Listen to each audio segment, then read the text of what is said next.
Hey there, all you beautiful Texans. Welcome back to the James Show. It's News Talk 820 WBAP, now on FM at 93.3. Let's go.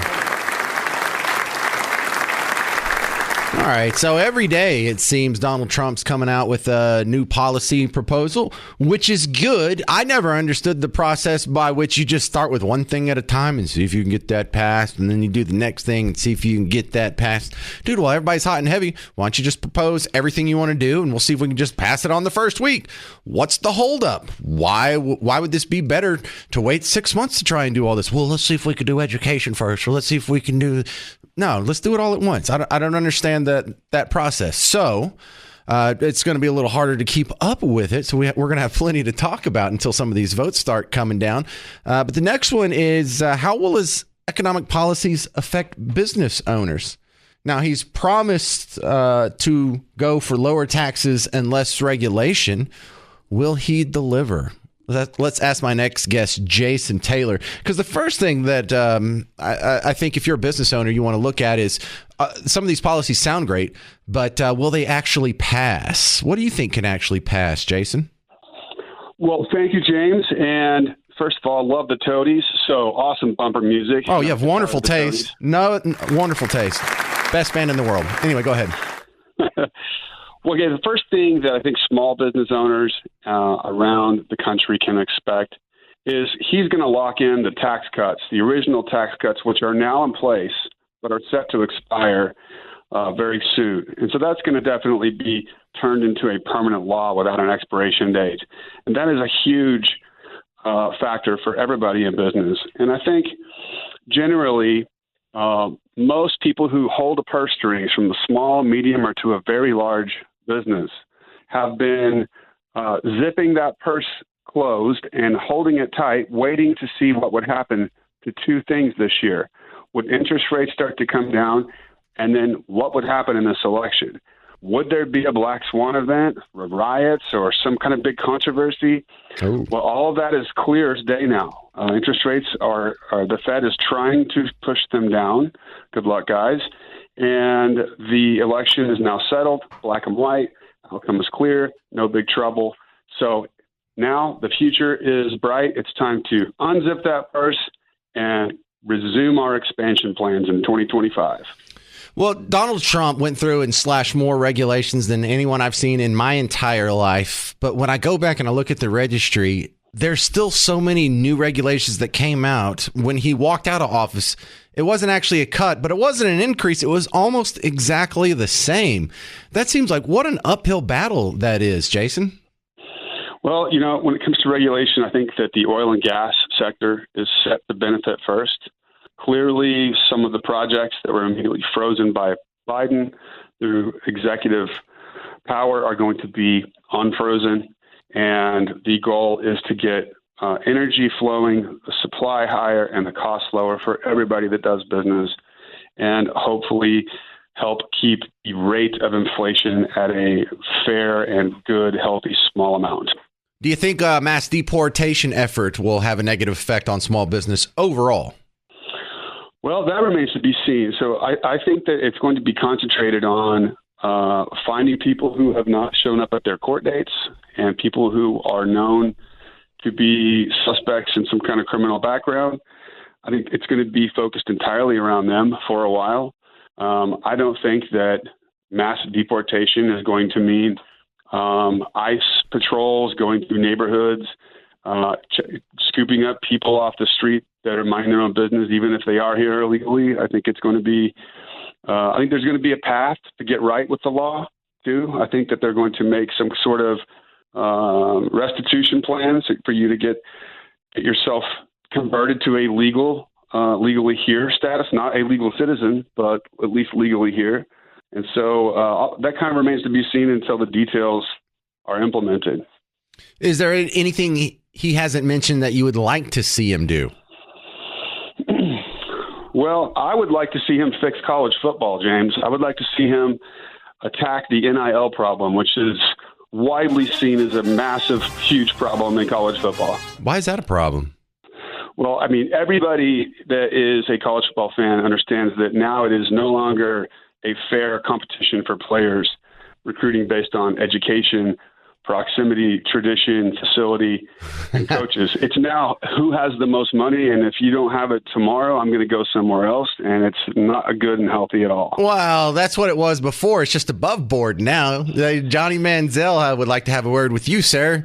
But now I would like to see government get out of the NFL minor league, because that's what college football has turned into. But I don't think we're going to fix that today, Jason. Yeah, it would be a while down. It would definitely need to be a second-tier priority. Also, I'm wildly biased because I'm a Texas Longhorns fan, and their alumni can always back up a dump truck full of money to keep Arch Manning or whoever else there. So, hey, some good insight on small business. I appreciate your time. What are you promoting today, Jason Taylor? Code launch next week here in Dallas at Gillies on Wednesday, November 20th. We're bringing the 8 top startups we could find in North America to compete for $50,000 at a fun, entertaining, and exciting show we called The Next Generation of Entertainment. So Google Code Launch, and any listener can get a free general admission ticket with promo code WBAP. Oh, I didn't know that was coming. Yeah, codelaunch.com. It's really easy to remember, but if you Google it, it pops right up. Who needs to go to that? Everybody that likes Shark Tank. So this is like a live episode of Shark Tank has come to your city, and you are in the audience, and you, not the sharks, are going to determine where $25,000 of that 50 goes to the competitors on the stage. So if you enjoy the show Shark Tank, you are a perfect fit to be in the audience at Code Launch November 20th, Wednesday at Gillies. That's close. So I might have to do that, Jason. Can you text me a reminder or something? I could almost walk there. 100%. I can send you a text right after. All right, fantastic. I'm interested. Check out the website. It looks like fun. Codelaunch.com. I'd like to see a live Shark Tank. All right, coming up next, I'm going to spell out some of these other reforms that I was promising earlier. Trump's announcing them every day, and I just want to get these out there so you know what is going to be happening when he hits the ground after the inauguration. That hand's going to come off the Bible, and that first week, we're going to find out a lot about how this is going to change. 800-288-9227. If you have anything to add to that, 800-288-9227. Your thoughts on Trump's reforms thus far. I'm James Parker. It's The James Show. News Talk 820 WBAP, now on FM at 93.3. Hey there, welcome back to The James Show. News Talk 820 WBAP, now on FM at 93.3. I want to ask your thoughts on some of the proposals and appointments and changes and whatever that I'm going to be throwing out this segment. 800-288-9227. If you want to jump in, just feel free to call in. 800-288-9227. Well, it seems that Trump is not going to take any time off after winning the election, just jumping right into it, as well he should. Got to get all these appointments in so you can hit the ground running on day one. And one of the things that we're seeing sort of shape up now is, the president has to make 10,000 appointments. Literally an impossible job. That just lets you know how ridiculously too big government is. It's impossible for one person to even know 10,000 people, much less be able to rank them all based on their merit and remember. But let's talk about some key staff appointments that have been announced thus far. Chief of Staff Susan Wiles. Now, you don't know Susan Wiles, and I don't know Susan Wiles. She looks good on paper. I read that she is the daughter of Pat Summerall. Yeah, broadcasting legend. John Madden's sidekick for all those years, Pat Summerall. Well, that's pretty cool. Well, I hope she's a good chief of staff. White House National Security Advisor, Representative Mike Waltz. He's a Republican from Florida. Not going to pretend to know that I know a lot about that guy. I've seen his name before. That's all Parker knows. EPA Administrator Lee Zeldin. Okay, he's a New York Republican, so take him with a grain of salt. That's about as good as you can expect out of a state like New York. But I don't know about New York City. He's not really from the city. I think he's from Long Island. But anyway, EPA Administrator. It's hard to have an opinion on someone who's going to lead an agency I don't think should exist. But anyway, we'll keep it moving. White House Deputy Chief of Staff for Policy, Stephen Miller. Now, that title means nothing to me, but Stephen Miller kind of does. They're just doing that because his name's bigger than his title. They're just letting you know, hey, he's going to be in there somewhere. Who cares what that goofy title is? The borders are Tom Homan. He seems okay so far, but the last border czar did such a great job. I can't believe we need another one. Obviously a joke there. The UN ambassador is Representative Elise Stefanik, another New York Republican. Now, you kind of think, why are we getting all these New York Republicans? You got to remember, Donald Trump, he's a Florida guy now, but New York's in his blood, born and raised there. That's where most of his life was. So you can expect him to have some closer relationships with people in New York and Florida, which explains his Secretary of State. Now, he hasn't made this official, but it's been leaked that he's going to say it's Marco Rubio. And Marco Rubio is, oh, man, he's almost a neocon. You know, he's not really a hawk about balancing the budget, but he is really a hawk about bombing people on the other side of the planet. All right, I'll take it, but whatever. And DHS Secretary, Department of Homeland Security, this is reportedly going to be Governor Kristi Noem. Isn't she she termed out, right? That she's just about to walk out into private life if she doesn't get picked up here. But that's reportedly, that hasn't been made official just yet. I see since the James show started, Donald Trump's announced the U.S. ambassador to Israel will be Mike Huckabee. Some guy from Skeeter Holler, Arkansas is going to be the face of America for Israel. All right. I guess on the plus side, isn't he a former preacher, if I remember correctly?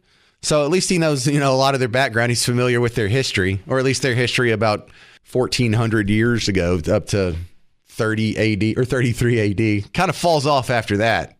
There's a little gap there. But that's interesting. U.S. ambassador to Israel, Mike Huckabee. Shouldn't we be sending a Jewish fellow over there to be the U.S. ambassador to Israel? We have no shortage of Jewish people here. Send like Seinfeld or something. I mean, that's kind of a joke, but wouldn't Seinfeld would probably be a great U.S. ambassador to Israel? Because, I mean, what do they really do? They're just responsible for maintaining a fluid relationship and a line of communication between the two governments. And, Seinfeld, pretty good communicator there. I'm not a big fan of Mike Huckabee, actually. So we'll see. It's a pretty nonchalant job that he's getting shoved into. So the other thing I wanted to, by the way, your response to any of that, 800-288-9227, 800-288-9227. I wanted to respond to some of these messages on things we had just talked about in the last couple of segments. Garrett wrote me an email, james@wbap.com. And when we were talking about the mass deportation situation, he said, a mass removal of illegals is first and foremost to me, but the curiosity side of me really wants to know what happened to JFK. I feel like if I was president or you were president, we would do this. That'd be like on day one. Can't you just say, hey, you, all the JFK files now. You, Area 51 files now. You, all the UFO files now. Is there Bigfoot? I need to know. And just get all that solved. Where's Jimmy Hoffa? Was 9/11 an inside job? All the, couldn't you just do that all on the first day? I'm going to propose a bill. We eliminate all these departments. Problem solved. Next problem. But that's a nice little bit of feedback there as well. Thank you, Garrett. And don't forget, you can email me, james@wbap.com. The other piece of feedback that I got, this was in a Facebook message. Just find me on Facebook, WBAP or James Parker. He was making the point, Jay was saying, President Reagan hired Bill Bennett as the education secretary with the sole intention of dismantling the Department of Education. While I'm 100% on board with getting rid of a pig slop corrupt institution like the Department of Education, if Ronaldus Magnus and Big Bill could not get it done, I don't think Trump can either. I know he will give it a hell of a run, but I think it's entrenched. I graduated in 1979 from Louisiana Tech, degree in civil engineering. My highest quarterly tuition, $755. Enjoy your show. That's exactly what I'm talking about. Ever since we have all the subsidies. Look, subsidies and all this financial aid and throwing money at the problem. If you have the same amount of students, that just makes the price go up.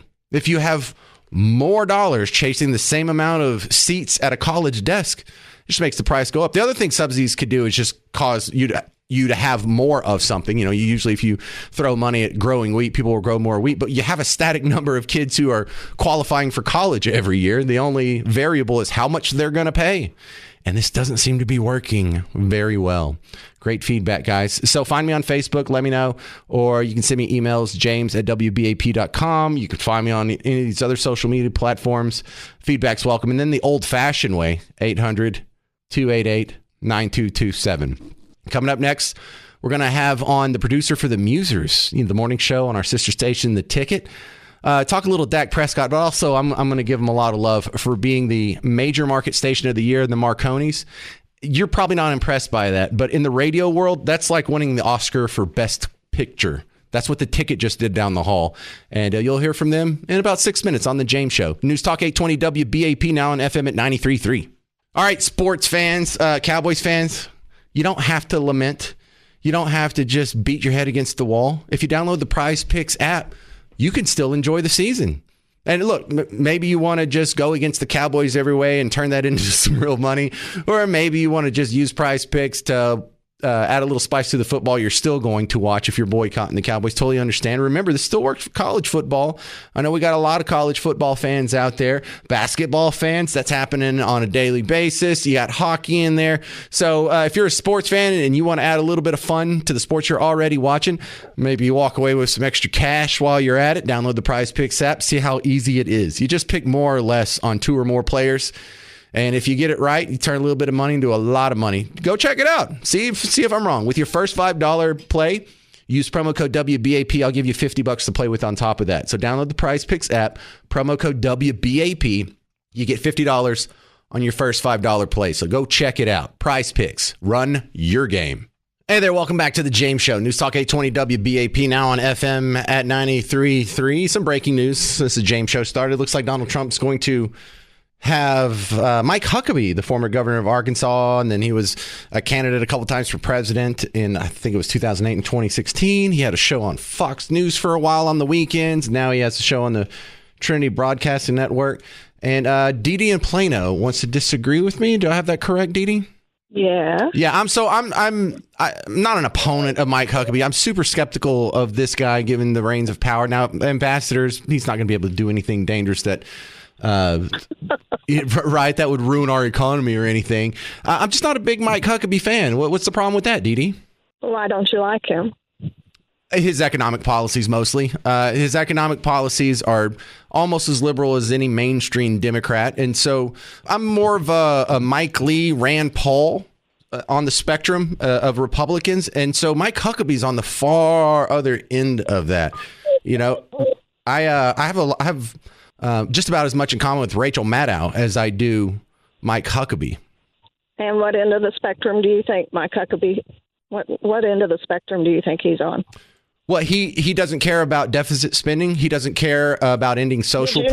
Did you know that he balanced the budget every year he was governor? Yeah, you have to at the state level because they don't have a printing press. Yeah. So you can either sell bonds and take on debt like that, but that's not a big accomplishment. Let's just cut to the chase. Cut it. I'm a personal friend of the Huckabee family, and I don't appreciate your superiority. Even Joe Rogan listens to the guests on his show and entertains any side of an issue. And the issue I have with you is you're so patronizing and arrogant and condescending in your opinions that you don't want to listen. Joe Rogan might listen, but you don't. Who says I don't want to listen? I think it's so patronizing of you that you think you're so superior for some reason. Well, what gives you that impression? What makes you think I think I'm superior? Because your exact words were insulting, that he was from Skeeter Hollow and you don't know anything about it except the information that you pulled off of Google just now. All right. Where am I from, Dee Dee? I don't really care where you're from. Well, I know, but you need to listen to the show a little bit longer so you have some context. I listen to your show every day, and the only people that you enjoy having on your show is a bunch of hairy-legged boys. Hairy-legged boys. I had Renata Castro on the show, who not only is female, you don't appreciate a woman. She disagrees with me, and I let her say her piece without interrupting, Dee Dee. When I'm trying to make a point, so which proves what I said earlier. You don't want to listen to your guests or your audience. You just don't want to listen. You have the patronizing attitude, and you don't want to listen. And you talk over people when they try to say whatever. You know, whatever I was trying to say to you, you didn't want to hear it, so you spoke over me. Okay, so that's very arrogant. You're condescending, You don't know anything about Mike Huckabee except what you pulled off of Google. Are you real? Or are you a parody? You pulled it off of Wikipedia because you don't know anything about the man. Can I talk now? No, this is my show now, and I don't appreciate. Well, that'll fix that. Did you notice 5 times I tried to talk in a row and she talked over me? Did you realize that when there was a pause, I started talking, she would start talking? Just so you know, Dee Dee, I think if you keep listening to this show, you're going to start liking me more and more. Yes, I said he's from Skeeter Holler. I say I'm from Bug Tussle. I do not present myself as someone who's above the country people. I am one of the country people. I just crawled out of a log cabin in the forest, okay? So no, I'm not above him. And I don't dislike him as a person. I don't dislike all the Huckabees. And look, if you're a fan of the Huckabee family or if you're friends with them, go tell them I'd rather Sarah get the appointment. Give her the job. Now I realize she's probably busy and she'd probably be better at something more important in the cabinet there. But no, I have no beef with Mike Huckabee himself. I just don't like some of his policies. I don't like him based on some of his record. Now, he balanced budget in Arkansas. Great. I can also point at a lot of other things. Like, let me just give you an example. So, I don't know anything about him except what I pulled up on Wikipedia. Dude, I have the Autotron 3000, where over the last 20 years of my radio career, I can pull up sound bites I use of Mike Huckabee on previous shows. I have dozens of them. So I am quite familiar with this man and his policies. I'll give you one example. Here is Mike Huckabee siding with Michelle Obama on child nutrition programs. Well, I with all due respect to my colleague and friend Sarah Palin, I think she's misunderstood what Michelle Obama is trying to do. Michelle Obama is not trying to tell people what to eat or not trying to force the government's desires on people, but she's stating the obvious, that we do have an obesity crisis in this country. And if you don't believe it, I always tell people, walk into any third grade class and look around and then go back and pick up your third grade school class picture if you're an adult. Look at that picture and tell me what you see that looks starkly different. All right, so you see, I have receipts. I don't just say this. I don't just pop off the top of my head when I don't know things. That's Mike Huckabee siding with Michelle Obama over Sarah Palin, over the federal government seizing control of your school's cafeteria. And that power that he was okay with giving to the federal government was the exact thing that was used against your children and my children in the pandemic. This was the one thing that forced schools to close, that forced schools to put masks on all of our kids' faces when they didn't want it, when it didn't do anything, when all it did was torment them and punish them. And how did they get to do it? Because the federal government could say, either you're going to do what we say or we're going to pull away all of this funding we have for your free school lunches. And they couldn't do that. They couldn't afford to lose that money. So Mike Huckabee may have been well-intended. His economic ignorance on that situation had real-life consequences for all the children of America, and I'm not going to overlook it. We can do better. I'm not going to say I like someone just because they're wearing a team red jersey. You have to be on our side and have the right policies too. And being a social conservative is not enough. Being a fiscal conservative is far more important. And it's already had consequences to my family. You can tell that to Mike Huckabee. Dee Dee, 800-288-9227, 800-288-9227. And women and people who disagree with me, not only are they allowed to get on, that is who I seek out first. You have no idea what you're talking about, Dee Dee. And this is coming from a guy from Bug Tussle. 800-288-9227, 800-288-9227. Coming up, we're going to give you an update. There was a female employee fired after refusing to assist Trump supporters. She now claims that she's a victim. That's next on The James Show. News Talk 820 WBAP, now on FM at 93.3.